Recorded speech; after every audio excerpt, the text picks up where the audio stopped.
Alright, Alofa lava malo so for Mawa Malelangi Mama. I am here with David. We have just finished talking about his presentation that he will be taking over to the UK with him.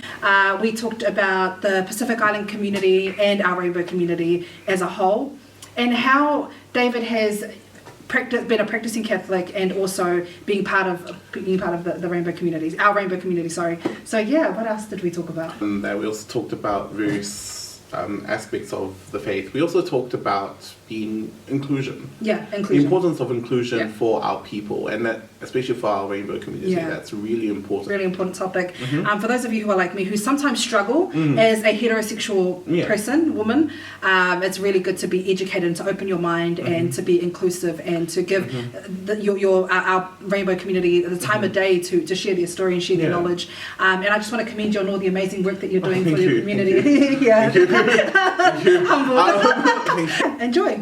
Nice and easy. All right, 1, 2, 3, go.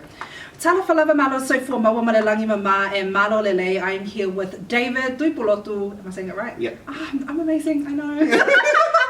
Thank you. Yeah. Don't worry.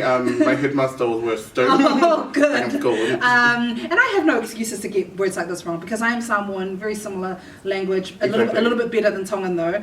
I'm kidding. But yeah, no. Thank you so much for making the time and being on this podcast. It's actually really funny because this connection only happened on Twitter a couple of days ago. Yes. And here we are making it happen just like that. So definitely. Really grateful for you to be on my platform, and I'm excited to hear more about your studies. Yeah. And before we get into it, please tell us a little bit about yourself. So my name is David. I'm a master's student here at the University of Auckland. I'm in my first semester. I graduated with a Bachelor of Arts and a Bachelor of Theology conjoint in 2017. Congratulations. Thank you. And just graduated with my honours degree this year. Congratulations. Oh, thank you. Yeah. Thank you. I'm from the villages of Ofu and Koloa in Vava'u, Lofanga and Ha'ano in Ha'apai, Atata, Lapaha and Kolofa'o, and my house is in Fasimoe Afi in Tongatapu. Is it nice? Is it a nice village? It is a very nice village. Yeah. It's a nice, relaxing village. Yeah. Not too far from in the capital city. Yeah. So Nice. Well, that's cool that you've mentioned your villages because that was my next question. But I have another fun question that I asked Celie on her podcast, which I haven't released yet. But I asked Celie, I said to Celie, if you were stuck in a coconut tree. Oh, I said, Celie, and you're watching. I said, Celie, my goodness. Yes. Celie, so I'm going to ask you, David, if you were stuck in a coconut tree and you had to call one person to come and help you to get off safely, get down safely from the coconut tree, who would you call? Oh, I'd call my sister. I'd call my older sister because at least my older sister will know where I should land and tell me where to land. I'd call my younger sister just to taunt me to come down, and then I'd force myself to come down. Yeah. Oh, that's so cute. Does she know how to use a ladder? Who? Your sister? Oh, yes, of course. Oh, good. Yes. You know what? I actually fear that someone might ask me that question one day because, like, everyone I know is useless. so yeah, I was just going through the list, like, okay. No. Maybe, but no. No, she's lazy. No. She wouldn't even survive. Yeah. Talk to us about so we're here because of your study, and I want to thank you very much for being vulnerable and for putting your study out there on Twitter. So basically, I follow people who follow David, and then it showed up on my timeline. I love Twitter for that. Yes, definitely. Twitter, come through. It's so much tea. Yes. So much tea on Twitter. I love it. So David shared his study, and I think you mentioned if you're of our rainbow community, or if you're Pacifica. Yes. And I said, I'm not part of our rainbow community. And I think it's really important when you're talking about the rainbow community to say the word our, because it has to be inclusive. Exactly. We can't be a us and them mentality. And I want to share my own experiences with my, with the rainbow community as well, but we'll do that later on. But so I asked David if I could see the presentation. He emailed it to me. I loved it, and I said, be on my podcast, let's do this, and talk more about it. So what inspired you to, well, first of all, what's your master's topic on? So my master's topic is on transformations of Pacific LGBT communities. What does that mean for people who aren't in the academic world? So recently in especially theology, theological literature, we're coming across ministers, theologians, scholars who are talking about challenging the heteronormative, i.e. those who are heterosexual the narrative around the fact that the Bible and Christianity itself as a religion only caters towards those who are heterosexual and those who are cisgender, i.e. those who are born and identify within the biological sex that they were born with. And with that recent phenomenon in theology, I say it's a phenomenon because it's only been around recently, like the 90s, early 2000s. You're looking at that time period. And with that recently coming along, I wanted to explore, well, haven't we always had this in the Pacific? Haven't we always had, yes, and to a certain extent, the Bible only recognizes man and woman as a married couple. Right, yeah. And recognizes that Adam and Eve were, male and female, therefore created by God. Yeah. But we've always had this, we always had the Fa'afafine, we always had the Neiti, we always had the Agavaine, the Vakasalewa. We've always had these communities in our churches who play a fundamental role in the way our churches are structured, in the everyday life of our parents, because we're always asking them to look after the parents when, they grow older. Yeah. In designing our costumes, teaching our dances, cooking our food. And the church has always, I wouldn't say catered, but they've always been around in our family spaces, and they've always been around in our church spaces. And part and parcel of what I wanted to ask was, well, what does spirituality and what does religion mean for them? Especially being a culture that is predominantly Christian. And the fact that we have recently televangelists saying, well, you can't be in the church because you're not of the desired heterosexual or the desired cisgender variety. The question is, well, what does being Christian mean for them? And what does Christian mean for me? And so part and parcel of another reason why I did this was because of personal experiences that I have been through. I'm a practicing Roman Catholic. Me too. I was born, received my first Holy Communion and confirmed under Christ King Parish. And I came out as a gay man in 2013 to my mother. What was that like? It was... was it emotional? It was emotional, but I guess we'll just sweep that under the rug for now. But one part and parcel was being someone who is openly LGBT and also looking at myself as a practicing Roman Catholic and as a proud Tongan. How do these identities intersect together? And whether similar experiences that I have been through is sort of seen within different Pacific LGBT communities, because what I also wanted to emphasize was each person has a different story. Just leading up to your study, have you ever had conversations with our priests? In all honesty, I tend to very much stray away. Just like most Pacific people, because it's a taboo topic, we tend to stray away, especially with people as respected as our priests. But I have heard people who have talked about it to various priests, including my uncle, who have talked about, well, yes, this is what the Bible says, but they still are an integral part of our community and an integral part of our people and our culture. So that's something that's very vital to understand. The fact that priests do acknowledge, our ministers do acknowledge that they exist. Part and parcel of the question is now, how can we ensure that ministry is of inclusion to include them also, not just keep them out and leave them out just because they deviate from the gender and sexuality. What's it like going back to you being a practicing Catholic, which is I think something that we have in common. What's it like being a practicing Catholic and being who you truly are? I think what's really interesting about being a practicing Catholic is about the fact that, because I've been an altar server, I've been a Christian minister, I've been a reader in the liturgy of the word, I've served for cardinal and I've served for the bishop. So it was more about, well, I'm still, yes, I am me, but I'm still going to live my faith and live my true self through my faith and not separate them. Because what you're going to do when you separate them is you'll start experiencing, in some cases, some people start experiencing suicidal thoughts, and that's something we don't want. So by integrating them together and making them both essential pillars to who I am as a person, it has strengthened not only my faith, but it has also strengthened me as well, and made me more resilient.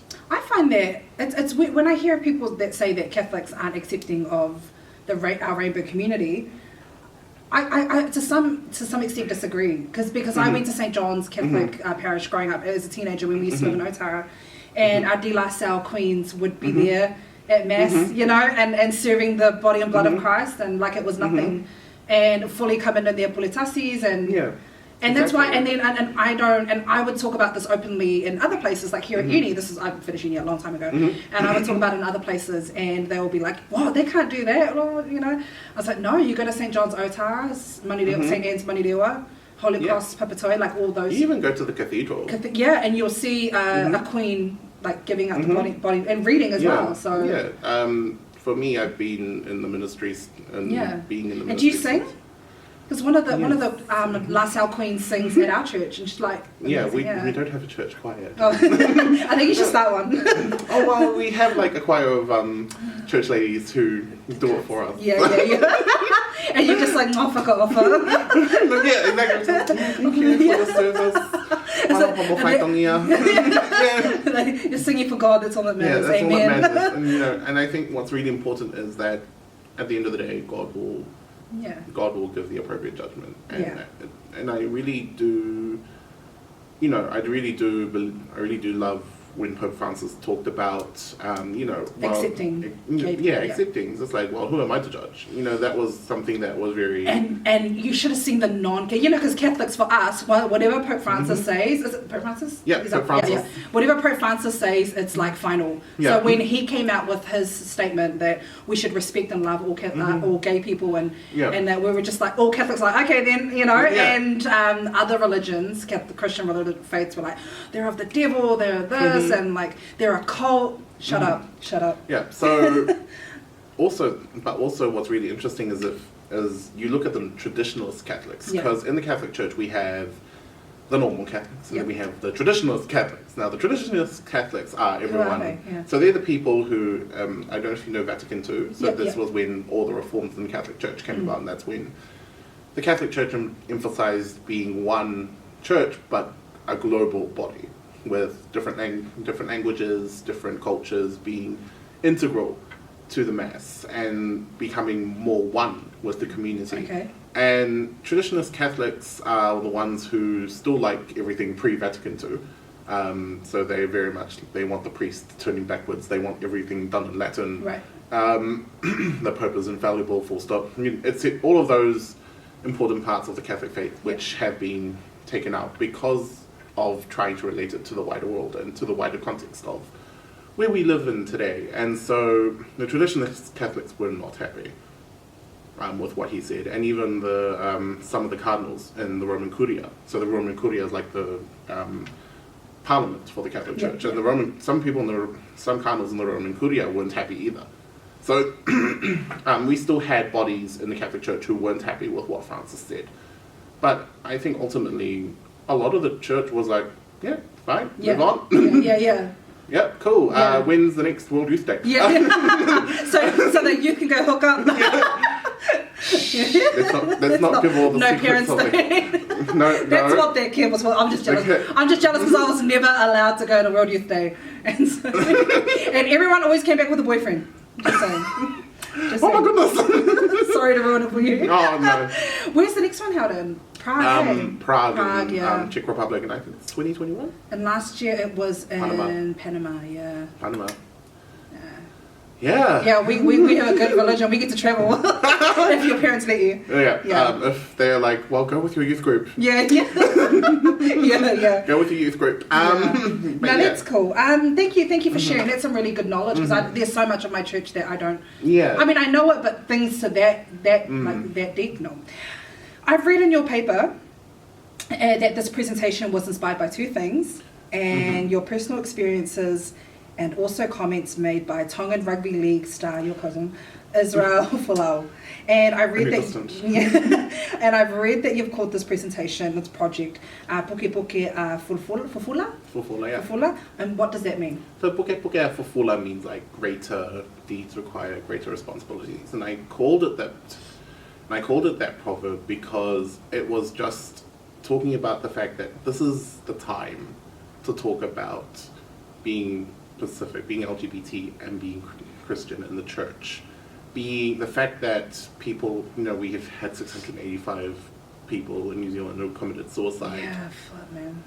Just last year alone, and with very disheartening statistics for our Pacific people, and questioning the fact that, oh yes, we have those, but also looking at, well, how many of them were LGBT, and a significant proportion could have been LGBT, and we're hiding it for the fact that it was out of shame, and it was out of the fact that they can't openly tell their parents that coming out to their parents, as we like to call it, unless of course you're a transgender woman, which I would say living your authentic real self, rather than coming out. And the reason why we say for transgender women living your real authentic self is because transgender talks about the fact that you are transitioning from what was your biological gender into the gender that you now want to identify with, that you feel comfortable identifying with. And transgender men and women have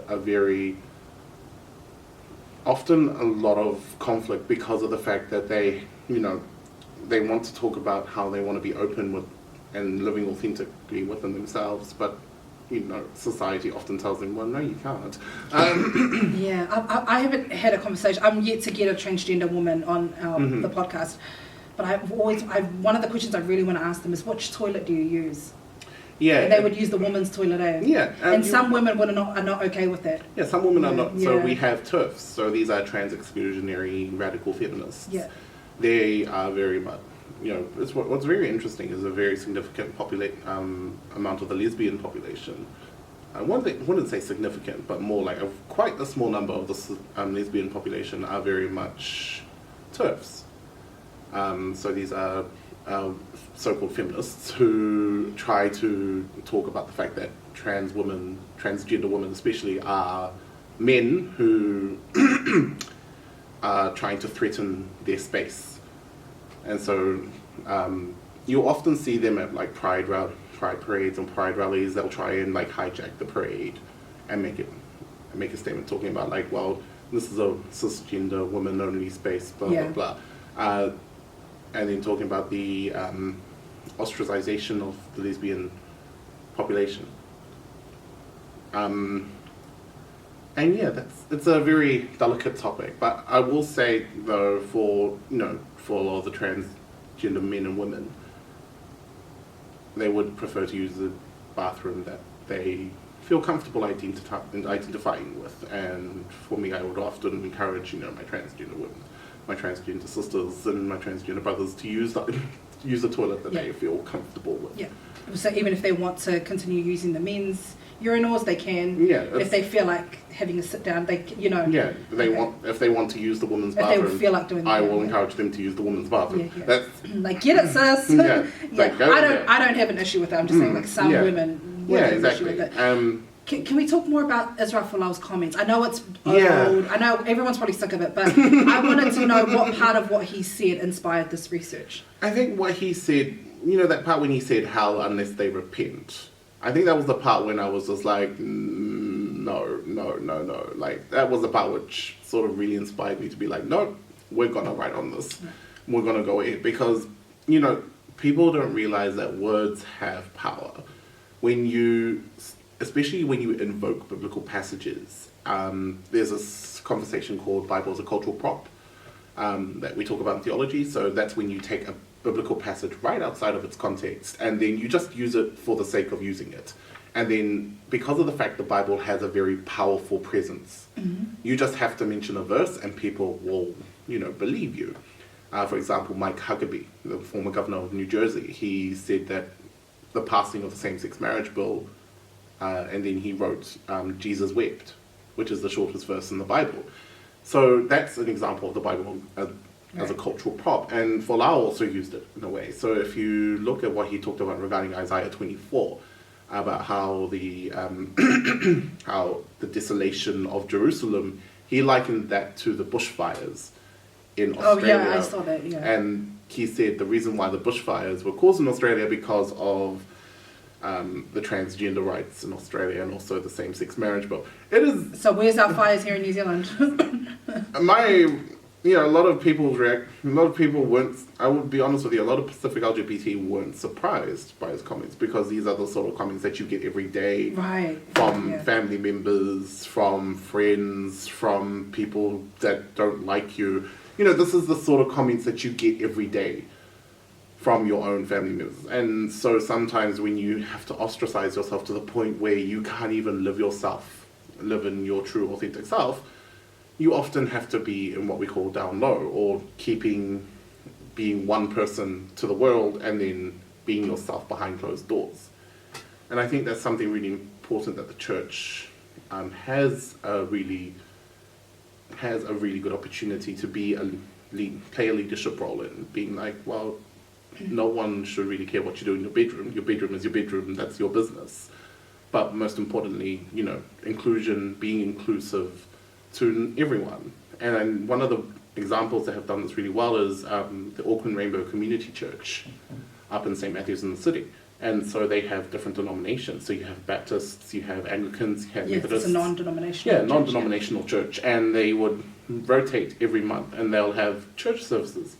Oh, and they worship Jesus and everything? A gay community. I need to go to that. Yeah, every Sunday. I'll tell him about it. Yeah. So they have church services, and this is Do you go to it? I've been. So we did a case study for the Auckland Rainbow Community Church, and it was amazing. Just being in the space where we can praise God for creating life and being the center of our universe. Yeah. But around people that we resonate with and we relate to. And I think now we have, ordinary members of the congregation. I remember one of our students in Theo 201, his wife, he brought his whole family, and he's Tongan. He brought his whole family to the Rainbow Community Church, and his wife asked, how can we better minister to those who are LGBT? And they talked about inclusion, inclusiveness.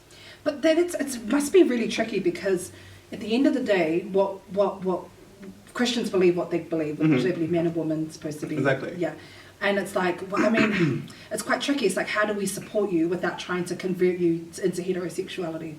Yeah, and so, for years the main thing was to always do conversion therapy. And which Chanel is doing a really good job of trying to ban that. Yeah, I love Chanel and what they're doing regarding conversion therapy. I am wholeheartedly against it. Yeah.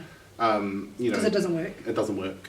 Psychologists, scientists, academic journals have consistently proven the fact that it doesn't work, and yet it's still being pushed as like the number one method to try and turn someone from being the authentic self into someone that they know they're not. But and so conversion therapy is something that people shouldn't be advocating for, but the fact that, even here in New Zealand we have conversion therapy, and I think the fact that Jacinda Ardern was like, well, it's very much an integral part of some Christian communities.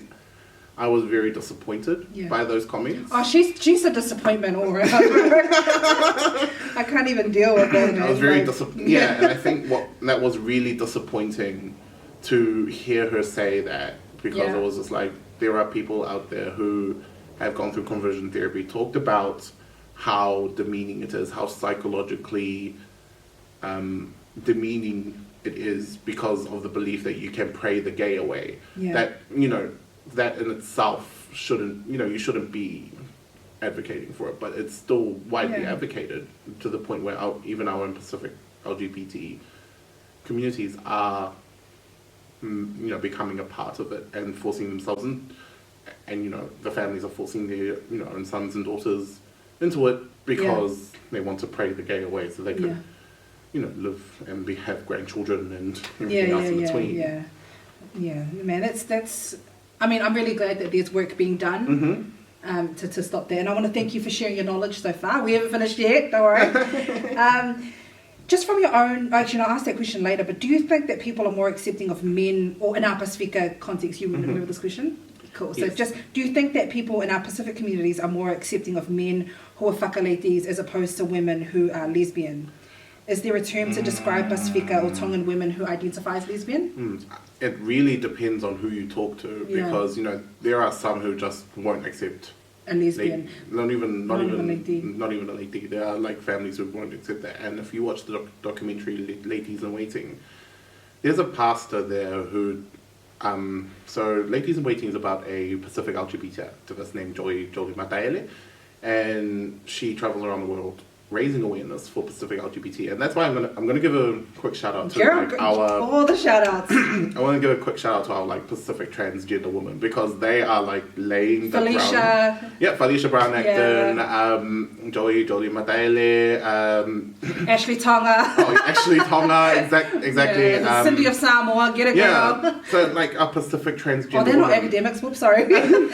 Okay. Yeah, they're not academics. No, sorry, I didn't. Definitely, but I want to give a shout out to them, because they are the ones who are blazing, being trailblazers and actually raising awareness, not only globally but within our own Pacific communities about being Pacific and LGBT. And that's something I do want to also put across, is that these Pacific transgender women are the ones who are laying the foundations and now trailblazing for us. And so we should always acknowledge the fact that if it weren't for Pacific transgender women like Joy Mataele, like Felicia Brown Acton, Ashley Tonga, and establishing communities like Fine in South Auckland, if it weren't for them, we wouldn't even have a voice. And so it is really important to acknowledge the work that our Pacific transgender women are doing beyond. And that's not to diminish the fact that there are also Pacific cisgender women and Pacific cisgender men who are also doing life for Emmanuel Pulotu Enderman and Pastor Kim Thompson in the United States. It's not to diminish their work, but people like Felicia, women like Felicia and women like Joy Mataele, who have, gone through having been ostracized and now being a voice for us, it was also another major reason why this project became this project and why I pursued it. Yeah. Thank you. Yeah. Thank you for, I know that wasn't an easy question, but thank you for answering that to the best of your ability. And that's really cool. From your own research and life experiences, what do you think are helpful solutions for our Pasifika Rainbow community? I'm often in this podcast talking about inclusiveness and ways to be inclusive, to allow inclusion for our Pacific LGBT members. Because as Pacific people know, the last thing you want and the saddest thing that you can experience is being excluded and being ostracized by your own family members.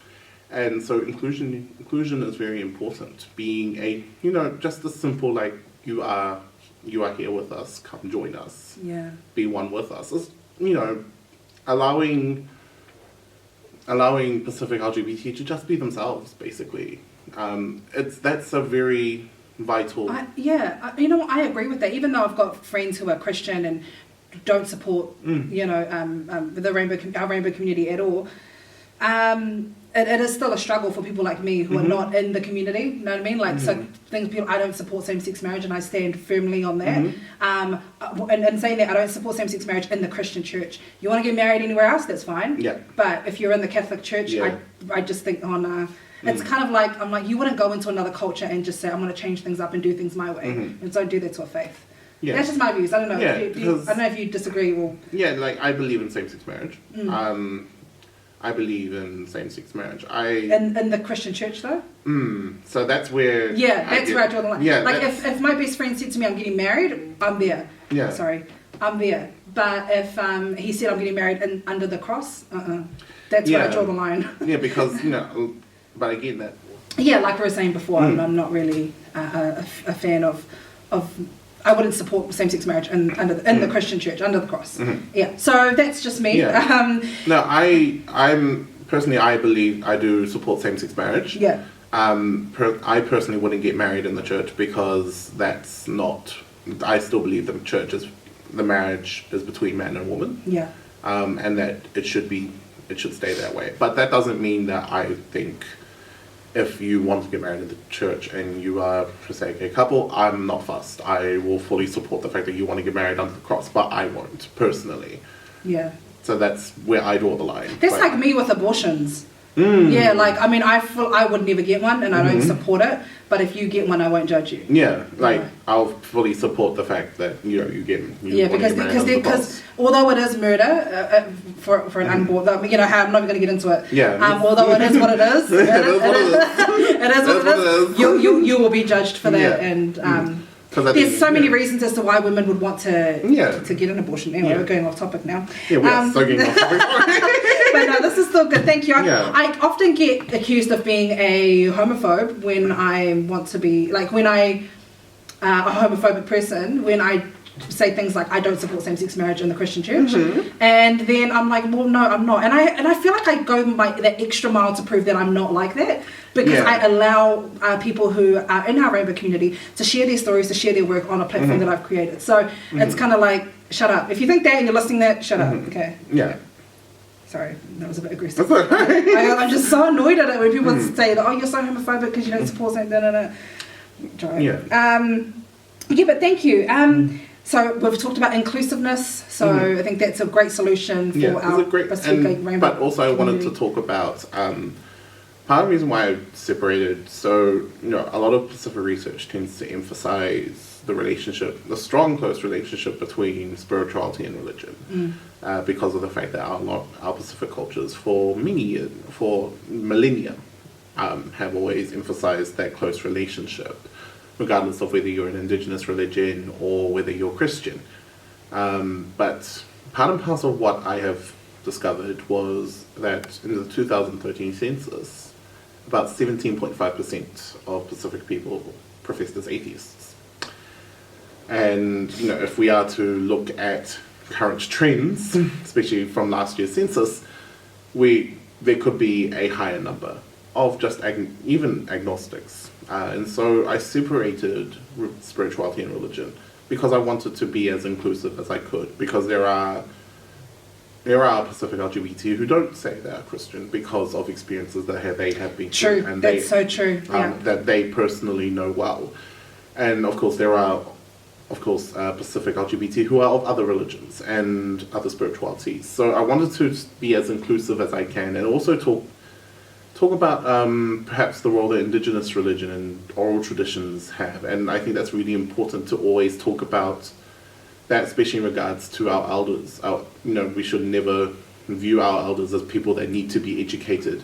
We should never view our elders as people that need to be taught. Yeah. Rather, we should allow our elders to, especially talk in regards to traditional stories like the role of hikuleo, because in some oral traditions, hikuleo was a full woman. In some oral traditions, she was half man, half woman. And some oral traditions, she was, a various number of genders. And, the gender and the sexuality of hikuleo wasn't really a concern for a lot of Tongans who were practicing indigenous religion at the time. So, one of the things that we should always remember is that, especially for our elders, is to allow our elders to talk about, the traditional stories and allow the knowledge to be passed down, and especially in regards to how hikuleo is.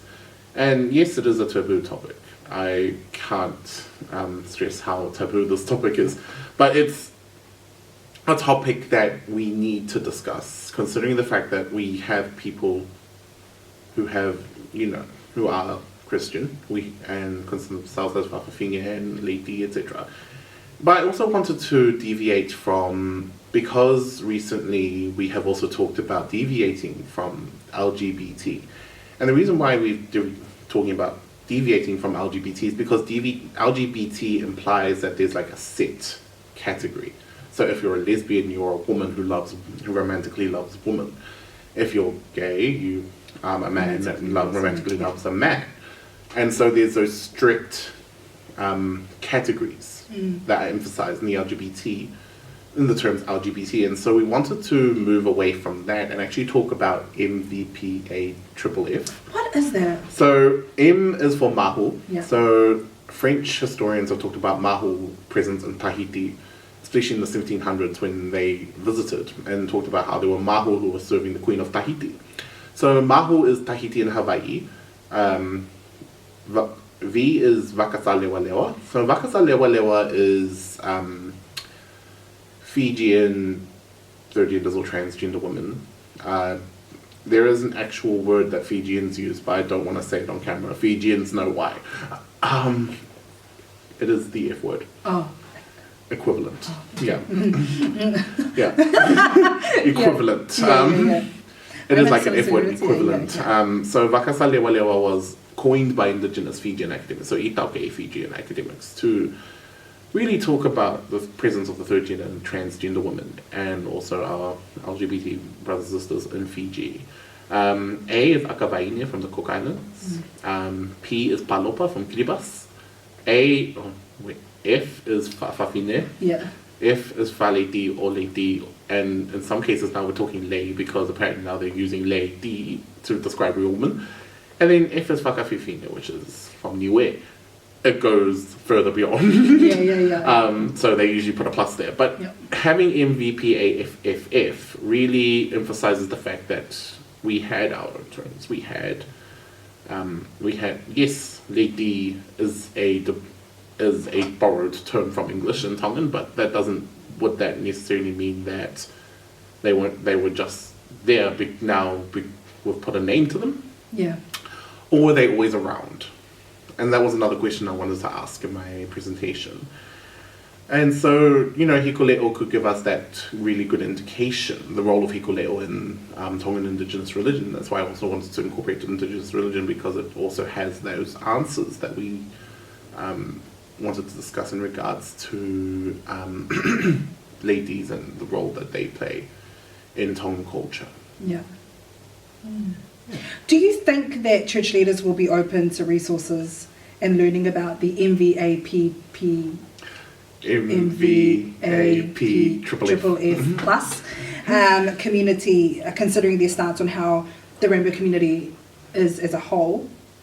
Because some church leaders aren't supportive. So do you think that those resources that you will develop, because you will do amazing things in the future, you and all the other leaders, do you think they'll be open to it?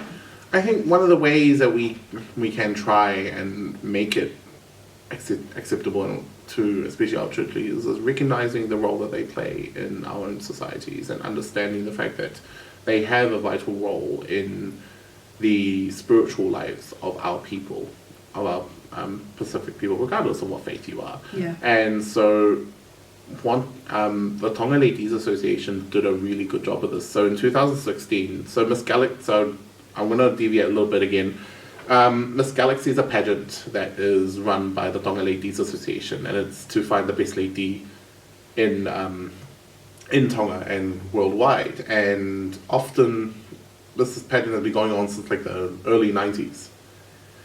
And part and parcel of doing that was to raise awareness and also raise money for the TLA to continue their services to the ladies who are often either kicked out or not allowed to even be a part of their own families. Right. So they have a house where ladies can stay in. They have various services for those who contract AIDS. Supportive. So really supportive. So one year, because of the uproar of televangelists in Tonga, what they did was they got the most powerful church leaders in Tonga to come together with the TLA, and this was overseen by Joey Mataele and Henry Aho in the UK, and also other members of the TLA, as well as the Honourable Lupe Pau'u, who is Princess Pilolevo's daughter in the Tonga royal family. Now, the Tonga royal family are very acceptable. That's one thing I will say, is the acceptability of ladies in the Tonga royal family, because they talk about being lady all the time in the Tonga royal family, and because they understand the close connectedness between being lady and also the strong relationship, beyond Christianity. So the TLA, alongside Lupe Pau'u, got the church leaders of the various denominations in Tonga together, and they had a consultation period. And instead of having the annual Miss Galaxy, for that year. And it was quite an intense 2 days. We've had one minister calling them curses, saying that if you come, in Tongan, if you come to know Jesus, you'll have that curse removed from you. And equating, being yourself to a curse. And so that's one of the ways in which understanding, okay, here are the church leaders of our various denominations. The Cardinal of Tonga attended as well, and he had some really good insight, which he shared with the various TLA members and Honourable Tuipulotu. But I wanted to emphasise, this was one of the ways in which the TLA managed to get this together, was to bring the church leaders and themselves together and actually have a full-on talanoa. Yeah. And so that was one of the ways, and one of the major solutions that I thought was actually really good, because it acknowledged the fact that the ministers play a vital role in our lives as Pacific people, especially Tongans. And so having them there talking alongside the ladies enabled them to be like, okay, we're working together to try and have something, to produce something, and also to provide how can we minister and include and affirm and remind ourselves that being LGBT is okay. And there are church ministers who are also asking that question as well, and I think starting that conversation off is great. This conversation's already started off, but it's also continuing that conversation to the point where inclusion has become so integral to our communities that it's just normal to for a lady to walk in and not get judged by everyone inside the church. Yeah, that's cool. And then you're so knowledgeable. How old are you? I'm 25. Yeah, you're so knowledgeable, and that's I'm learning so much. Like half the things that you've said I've never heard of in my life. So thank you for the education. All stuff. You don't need to go back to uni now. Like this is my degree right here. Thank you. What do you hope to achieve with this information that you have so brilliantly put together? And let's talk to the audience, because my neck is sore from looking at you. So hi guys. Hey everyone. So I don't want this research to be in an academic journal that gets put into like a library and then only used by a certain amount of people who have access to it. Part and parcel of the reason why I shared it on Twitter and why I asked for everyone's feedback was because I wanted it to be relatable to the community, to the Pacific Rainbow community. I wanted every person who has read it to look through and go, I understand, I relate to this.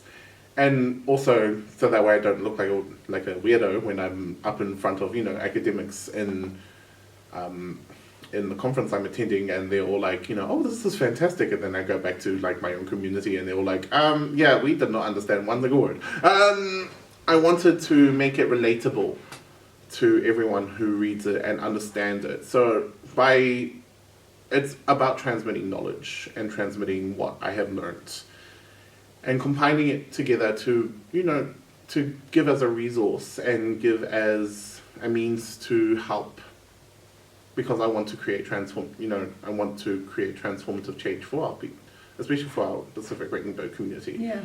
And I want to, help those who are already doing that and already laying down that foundational work, and I want to help alongside them by using all the academic knowledge that I have learned and everything that I have exposed myself to, and allow everyone to be, I want it to be understood by everyone, not just Pacific Rainbow people, members of our Pacific Rainbow community. I want it to be understood by those who are outside. Yeah. Your ordinary parents, your parents, your grandparents, your aunties, your uncles, your cousins who are not part of the community. Yeah. I want it to be understood by everyone. And so that's why I also wanted to do this project, was that it's knowledge that can be accessed for everyone and benefits everyone at the end of it. Yeah. Basically. Nice. Do you have any advice for anyone out there who is having a hard time embracing their true authentic self at their church? Don't be afraid to pray. Prayer is the biggest power, Amen, form of sister. power that has gotten me through so much. Prayer. Always pray to God for guidance in everything, even in who you are. Don't be afraid to pray. Don't be afraid to seek support within our own members of our own community, of the Pacific LGBT community, there are so many of us out there. And there are so many of us who are willing to help. And don't be afraid to just come by and, vent and talk, because ultimately talking will just get will start the conversation rolling. That's so true. Don't be afraid to, don't keep it within yourself. Be strong in your faith, but also at the same time seek help from one of our own, because there are so many of us out there who are willing to help, and who, especially services like Fine down in South Auckland, there are so many of us out there who are willing to help and willing to journey alongside you and support you in everything. And even if things do go bad, there's so much help out there that is there for you ultimately at the end of the day, and wrap around supporting services. So that's all I can say. Thank you so much. Now give us 3 fun facts about yourself. Things that you like to do in your spare time. Oh gosh. Because if we have another thing in common, I'm going to do it with you. I speak 3 languages. What languages? So English, I can say hello. I can say conversational Tongan, and I speak fluent Chinese. Malolele and ni hao. Ni hao. Oh, cool. I did a semester in China. What was that like? It was an eye-opening experience. Yeah. So I spent 6 months in China where I studied the Chinese language, and that was really an opening experience. It was really an eye-opener, and really reminded me of how unique we are as Pacific people, and really amazing we are as Pacific people. So and I love that. I like food. Yeah, me too. Yeah. So thank you so much for coming onto my podcast. You. I really hope you've enjoyed this experience. Was this your first podcast? This was my first. This was my first ever podcast. Yeah, and did you enjoy it? Be honest, it's okay. I actually enjoyed it. I was just like, I'll be honest, I was a bit nervous, because I was just like, oh my gosh, I'm talking about myself on to people that might know me and go, we did not know this about you. But I really enjoyed it, because ultimately I kept talking to myself. I was like, this is not just me. You're helping people. Yeah, I'm helping people through this. And you're using this platform to help people. So I'm really excited to share your work. I actually might share it sooner than I thought. You're going to London soon? Yes. Or UK? Yes. So I'm going to. So on Friday I'll be flying out to the UK. I'll be doing a presentation at the University of Oxford. Nice. Where I'll be presenting this topic to. I feel privileged to be able to hear about it first. To the Oxford Symposium of Religious Studies. It's going to be amazing networking for you. Yeah. And then from there I'll be going up to Leeds University to go talk about the same topic, but also with Leeds University, because the exposure of our own Indigenous views of gender and sexuality isn't that much. I do want to actually emphasize more on our own Indigenous gender and sexuality. You're amazing. Thank you so much for sharing your knowledge, and thank you for making the time to be on Tima Talks. Thank you to those of you who have tuned in via YouTube, iTunes, Spotify, Facebook. Make sure you go and follow David on where can they best follow you? Twitter? Yeah, what's your username? DLM1949. Cool. So if you follow me, Tima_talks, I follow David, so you can, I'll retweet his stuff for you. So thank you again. Thank you so much. Woohoo. Take care, and whakawhātai lava, and malo. Malo pito to alfatu. Nice.